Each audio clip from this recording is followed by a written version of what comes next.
Welcome everyone. I am Andrew Duckworth and I would like to thank you for joining us for our special series of BJJ podcasts on the COVID-19 pandemic. As we all know, the impact of the pandemic is being felt throughout the world and without doubt will have affected every aspect of our professional and personal lives. Through these series of podcasts, we hope to reflect on the main issues that have arisen as a consequence of the COVID-19 pandemic for us in trauma and orthopedic surgery, as well as the medical profession as a whole. We hope to give you insights from colleagues throughout the UK, as well as from across the globe, including hearing from colleagues working in some of the worst affected areas. We also feel it's an opportunity to discuss the future in terms of both the recovery phase following the pandemic and what we can hopefully anticipate when the worst of it is hopefully over. So today I have the pleasure of being joined by Associate Professor Andrew Shimmin, who is an orthopedic surgeon and Director of the Research Foundation for the Melbourne Orthopedic Group in Victoria, Australia. Many thanks, Andrew, for taking the time to join us today. Pleasure. Thank you for having me. So, Andrew, if we look at, first of all, in Australia, the general overall impacts, if you could start by giving us a general overview of the impact of the COVID crisis so far on your healthcare system, both in terms of your service provision and the potential consequences you are, I suppose, seeing or anticipating moving forward. Well, Andrew, look, I think Australia's in terms of orthopedic surgery, Australia's very similar to the UK at the moment. You know, orthopedic surgeons, certainly involved in elective surgery, have been, fairly bluntly told just get out of the way. You know, we can't be using any equipment, PPE, etc., that might be used. There's no doubt that we've been asked to prepare for a significant impact on both our private and our public health system.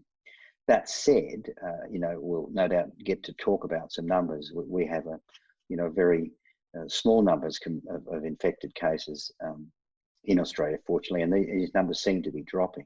In terms of orthopedics, no elective surgery happening at the moment, aside from what's called Category 1 type surgery. That obviously includes trauma surgery. Mm-hmm. Interestingly, the amount of trauma has changed, but we'll get to that, I'm sure, Andrew, in later questions. But summary, yet very similar. The public has been asked to behave like the English public in terms of stay at home and don't go out unless you need to go to the shops, go to your essential work, or go to see a doctor. It's pretty much stay at home. Mm-hmm. And in general, the community's been very, very, in general, it is very cooperative with regards to that. Yeah. You sort of allude to the figures there. What are the current figures in Australia at the moment, Andrew? Well, the total number of positive tests in Australia is 6,015, and that was this morning's data. So, compared to the UK, tiny numbers of cases. And numbers of deaths in the whole of Australia has been 50 through this whole pandemic. And when you compare that to what we hear from the UK, it's staggeringly small. No one really knows the reasons by that. Obviously, we're a big island, and that kind of helps. We've controlled our borders fairly comprehensively 2 or 3 weeks ago. And the other thing is we managed to keep it out of nursing homes and places where the elderly exist. And there's some very strict visiting rules that have been put in terms of visiting homes for the elderly. So I think, that, and in addition to the fact that, we don't live in crowded high-rise cities that much, we're pretty open plan living. All of those things I think can contribute, and smoking is pretty uncommon in Australia. That would be I think the summary of why we're different to other parts of the world. That's really interesting, isn't it? I think it's, like you said, there's a variety of factors there about why those numbers are just maybe not quite where, like you say, the UK and the rest of the world is. Do you ever feel, Andrew, do you feel that because maybe the rest of the world was ahead in terms of the timeline, that maybe the lockdown measures per se were sort of brought a bit earlier? Do you think there? Look, I don't think so. I mean, if my recollection of the past month, I think that we certainly didn't have that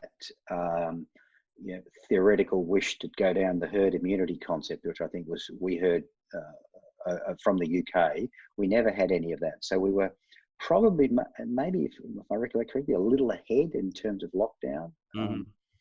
And I think both Australia and New Zealand have been reasonably definitive and have the huge advantage that we are an island, and everyone that comes in has to usually go through an airport where we can screen them and control what they do.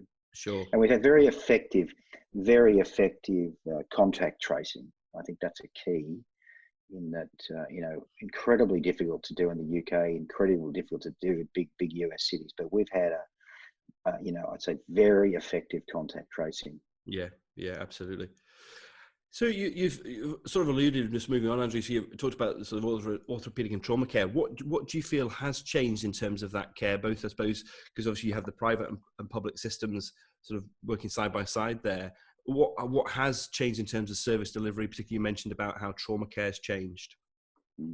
Just a couple of years, you're right. We do have a very separate private and public system, but as of last week, they are now considered one. Right. So the private healthcare sector and our NHS equivalent and the government and the providers have all agreed that it's now one system for the duration of this pandemic. So that has a whole range. That means a whole lot of facilities now can open up, and I think no one would describe it as such, but we have an NHS, I suppose now. No differentiation. Now that's only for the duration of the pandemic, we're led to believe. Sure. Yeah. Now, in terms of trauma, look, no elective surgery. My job is at the knee arthroplasty really, and I'm one of those people who've been told, get out of the way, and so we're not doing any of that. The major trauma centres in Melbourne, for instance, there's one of the major trauma centres, the Alfred Hospital, which is also the COVID hospital.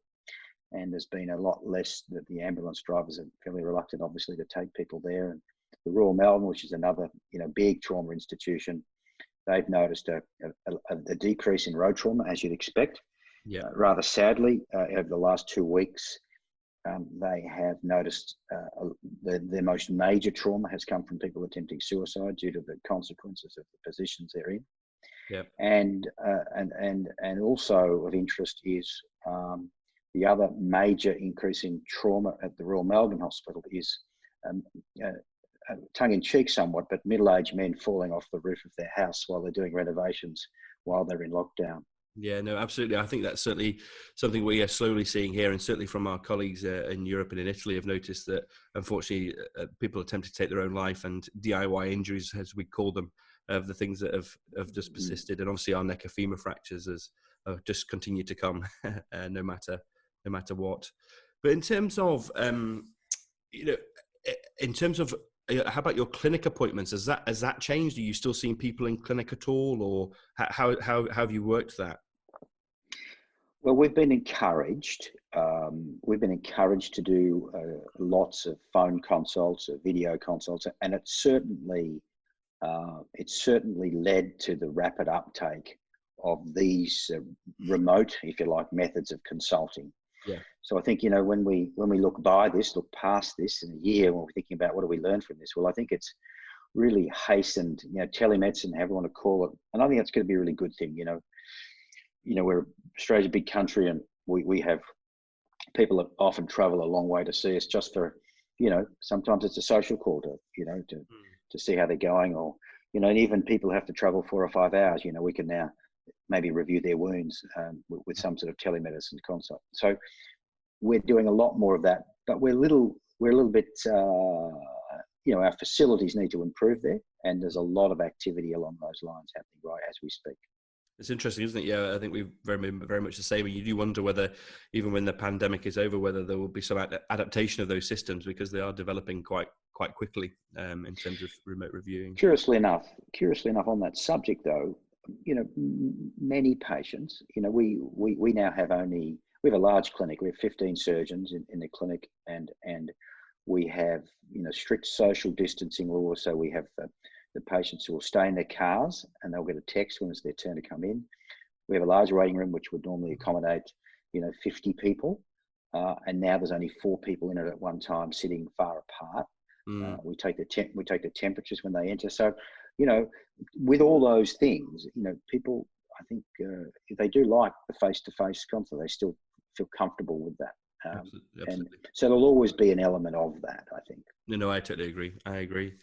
If we sort of move on then, Andrew, to sort of, I suppose, the community, your trauma and orthopedic community, your fellow professionals, how do you feel it's impacted on them? And I suppose not just on their working patterns, but in terms of, there is a I suppose, a fear element with this as well, and and for themselves and their family members. How do you feel it's impacted on things like that? Well, different people affected differently. Some people, most, I'd say, orthopedic surgeons, they're type A, often male, egotistical type people, and they're defined by their work often, and then it's taken away from them, and they're not used to being home a lot, and so a lot of my colleagues are, admitting to finding it very difficult in kind of know what to do. Busy people now doing not much, they're struggling. Mm.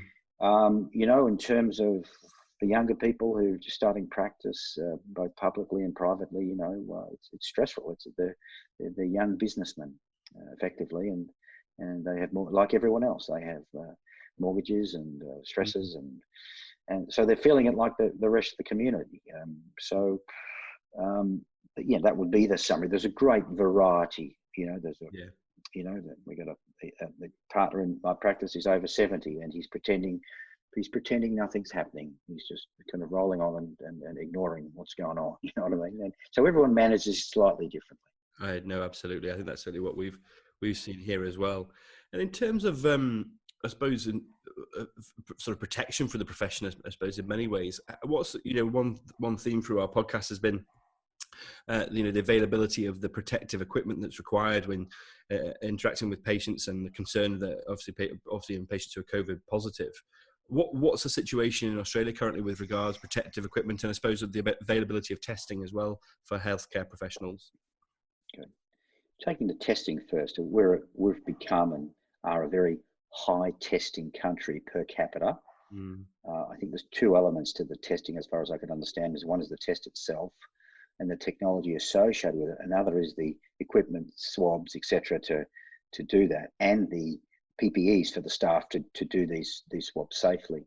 We are like the rest of the world. There was you can't anticipate this, and so Australia is like the rest of the world. We are rationing and being very careful in how we use PPEs. It's been directed and it's been stockpiled, ready for uses in intensive cares and A&E departments, like it should be. And so that's why elective surgery is essentially not happening, because we're saving it for the scenarios. There's still a concern that we're going to get this tsunami effect, and everyone's very interested in our sort of nightly news about how the numbers are trending, but we are still expecting a bigger volume. Mm-hmm. We're coming into winter. You guys are coming into summer, so again, there's some concern about the relevance of that. So volume of testing high, and I think that's been really important. PPEs struggling like the rest of the world. I think supplies of it are now becoming a little easier to get as manufacturing's been able to ramp up, and there's been small manufacturers in Australia who normally manufacture small amounts have had great assistance from governments and from even the military to help increase their manufacturing of these things. So summary though, same as the rest of the world, really. Yeah. And in terms of just to briefly go back to testing, in terms for your patients, do you have a policy if a patient's admitted to the hospital, do they all get tested, or do you selectively test? No, so it's still selective testing, and I think the prerequisites for who gets a test is changing all the time, and I think it's becoming a little more liberal. It used to be, had to have symptoms, you had to be febrile, but I think it's becoming a little more liberal now. But titrating, availability of the test, and the importance of the test. Yeah, no, I agree.